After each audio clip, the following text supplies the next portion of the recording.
Salut tout le monde, bienvenue à nouveau sur ma chaîne. Aujourd'hui, une nouvelle vidéo où je vais vous parler des différentes étapes à respecter afin de réussir une demande de bourse. Donc, la vidéo va s'intituler Comment faire une demande de bourse d'études. Je sais que la vidéo va intéresser beaucoup de monde, tant au niveau du Canada que dans les pays étrangers. Et d'ailleurs, sur ma chaîne, il y a beaucoup de vidéos sur les bourses, bourse de ceci, bourse de cela, bourse de cela. Mais je me suis rendu compte que je ne vous ai jamais vraiment parlé de comment réussir une demande de bourse, comment faire une demande de bourse, qu'est-ce qu'il faut retrouver dans une demande de bourse. Donc, dans cette vidéo, ça va être vraiment les sujets qu'on va aborder. Ça se pourrait que j'oublie certaines choses, mais demandez-les-moi dans les commentaires, ok? Je trouve que ces jours-ci, je réponds plus dans les commentaires que dans les messages privés. Tellement il y en a là, tellement il y en a. Et c'est tout que des tests qui ressemblent à des romans. Moi, je suis quelqu'un qui préfère écouter et prendre le temps de lire quand déjà c'est un test qui est lent, c'est pas aéré, moi j'ai mal aux yeux donc je ne lis pas. Donc essayez de faire des petites questions un après l'autre. Donc, sinon, si vous trouvez que j'ai mis du temps à répondre, ben, reposez-moi la question dans les commentaires et je pourrai vous répondre. Mais si je n'ai toujours pas répondu, je vous demande pardon. Je m'excuse, je répondrai. Mais si c'est une question urgente, posez-la dans les commentaires. Ça se pourrait que d'autres abonnés puissent y répondre avant moi. Donc, on ne sait jamais. Donc, sans plus tarder, on va aller au but du sujet. Comme je l'ai dit dans l'introduction, le but de cette vidéo, c'est de vous montrer comment faire une demande de bourse d'études. Ça, c'est plus pour les étudiants internationaux qui veulent avoir une bourse d'études au Canada, tant que ce soit une bourse entièrement financée, une bourse d'admission, une bourse d'exemption de frais de scolarité ou une bourse d'excellence. Donc, sans plus tarder, allons à l'étape numéro 1. Première chose à faire avant de faire une demande de bourse, il faut que vous recherchiez un programme d'études. Le programme d'études, par exemple, on va prendre génie industriel, ok? Là, vous avez repéré le programme de génie industriel, vous avez repéré dans quelle université ce programme-là se donne, que ce soit au Québec ou dans une autre province du Canada. En deuxième lieu, vous allez vérifier si votre programme est admissible à une bourse, que ce soit une bourse d'exemption de frais de scolarité, que ce soit une bourse d'admission ou que ce soit une bourse d'excellence. Ensuite de ça, sachez qu'il y a beaucoup de types de bourses ici dont votre programme peut faire partie. Mais moi, je ne vous conseille pas ou vous déconseille, mais ça va être libre à vous. Vous pourrez vérifier dans combien de types de programmes, dans combien de types de bourses votre programme va être éligible. Il peut être éligible soit à la Bourse internationale du Canada, soit à la Bourse d'études supérieures du Canada Vanier, qui lui a une valeur d'ailleurs de 50 000 $ par année pour une durée de 3 ans, soit pour une bourse ou de subvention du Fonds de recherche du Québec. Lui, il est dans le domaine de la technologie, de la santé, du domaine socio et culturel, ou de la bourse doctorale de la Fondation Pierre-Elliott Trudeau, qui lui a un montant de 60 000 $, en fait jusqu'à 60 000 $ en fonds de bourse, et pour une durée qui peut atteindre 4 ans. Ok? Donc, c'est un peu ça. Une fois que le programme d'études est choisi, vous avez vérifié l'admissibilité de votre programme donc à une des bourses que je viens de citer ou à une bourse d'exemption ou une bourse d'admission. Troisième chose que vous allez devoir faire, c'est lire les critères d'admissibilité. En dehors du programme, c'est quoi les critères d'admissibilité que vous avez par rapport à la bourse?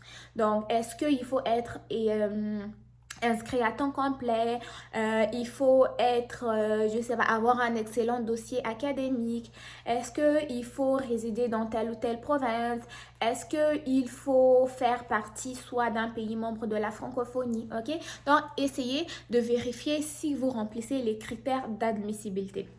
Ensuite de ça, vous allez établir un échéancier. Ça, c'est la quatrième étape. Un échéancier, c'est-à-dire la date limite de postulation. Ok, je sais pas si ça existe le mot, mais je l'invente. La date limite de postulation, c'est-à-dire la date limite donc pour postuler. Si par exemple vous voulez avoir une bourse pendant la session d'automne, donc ça se pourrait que la bourse, il faut postuler plus tôt, c'est-à-dire peut-être que pendant la session d'hiver de l'année précédente. Ok, donc c'est très important de vérifier les dates limites de postulation, comme je le dis. En cinquième position, ça je le dis tout le temps, il faut quand même que vous identifiez les responsables de la bourse. Première chose à savoir, est-ce que la bourse, les responsables de cette bourse-là, c'est, je sais pas, les responsables de la faculté. Est-ce que cette bourse-là est offerte à l'établissement, mais par une fondation ou c'est un organisme à but non lucratif qui offre la bourse, ok? Donc, c'est toujours important de connaissent les responsables de la bourse. En sixième lieu, on va parler des documents. Les documents sont très importants. Donc, il faut à tout prix prendre le temps de regarder, d'identifier les documents importants qu'il faut fournir. Mais le document le plus important, lui, il va passer vraiment dans tous les types de bourses. Lui, c'est sûr qu'il ne peut pas manquer. Le document numéro 1, c'est la lettre de motivation. La lettre de motivation, je pense que j'ai même déjà fait une vidéo pour en parler. La lettre de motivation, vous allez la rédiger en expliquant les raisons qui vous poussent à postuler pour telle ou telle bourse.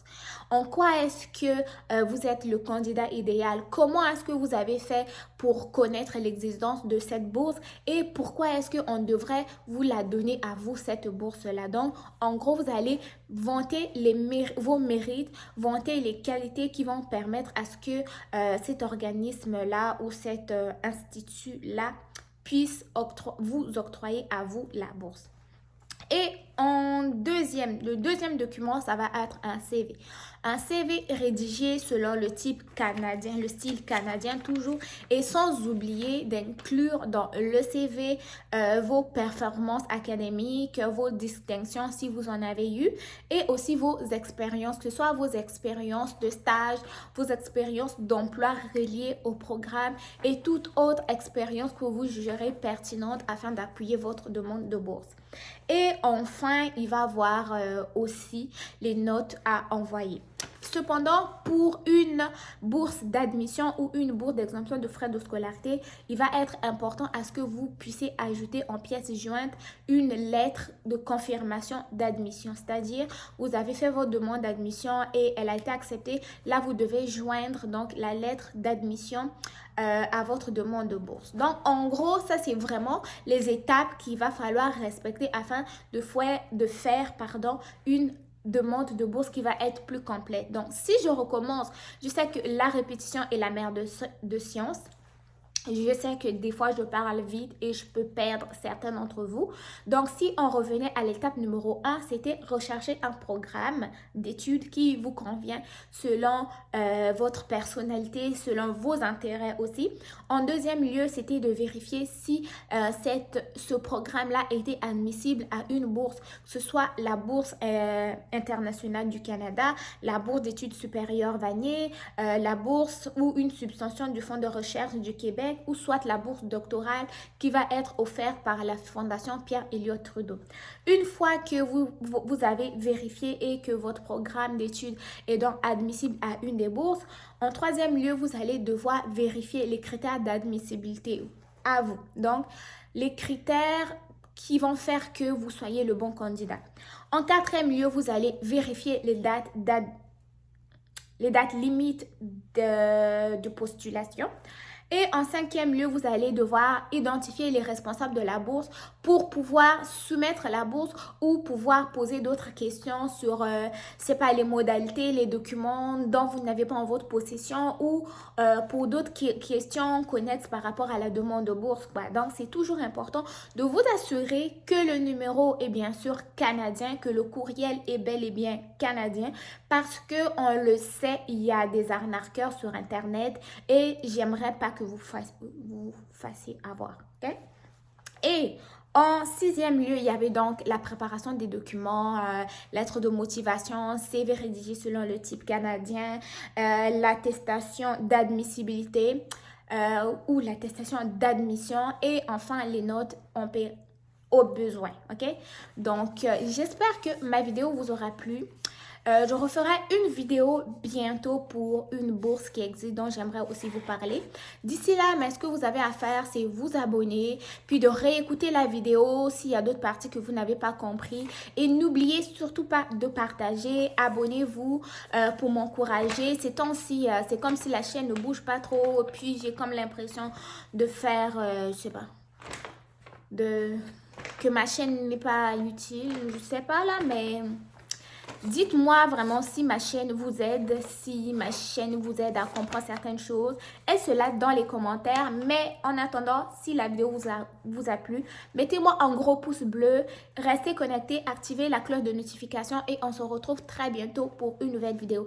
Et je viens de me rappeler quelque chose dont j'allais oublier de vous parler. Désormais, il y a une partie rejoindre sur ma chaîne. Dans le fond, ça va être plus vraiment un abonnement pour les membres. Les membres, donc les personnes qui vont vouloir, je sais pas, des réponses aux questions plus personnalisées. Et il y aura des fois que je vais faire des directs simplement pour les personnes qui auront rejoint donc la communauté de ma chaîne. Et aussi, ben, sachez qu'il se pourrait qu'il y ait des vidéos sur les bourses spécialement pour eux. Mais en attendant, tout est accessible à tout le monde. Si vous voulez vous abonner ou rejoindre donc mon YouTube qui va être plus réservé aux membres, je vous dis bienvenue. Mais sinon, restez connectés sur ma chaîne. On se retrouve très bientôt pour une nouvelle vidéo. Bye bye!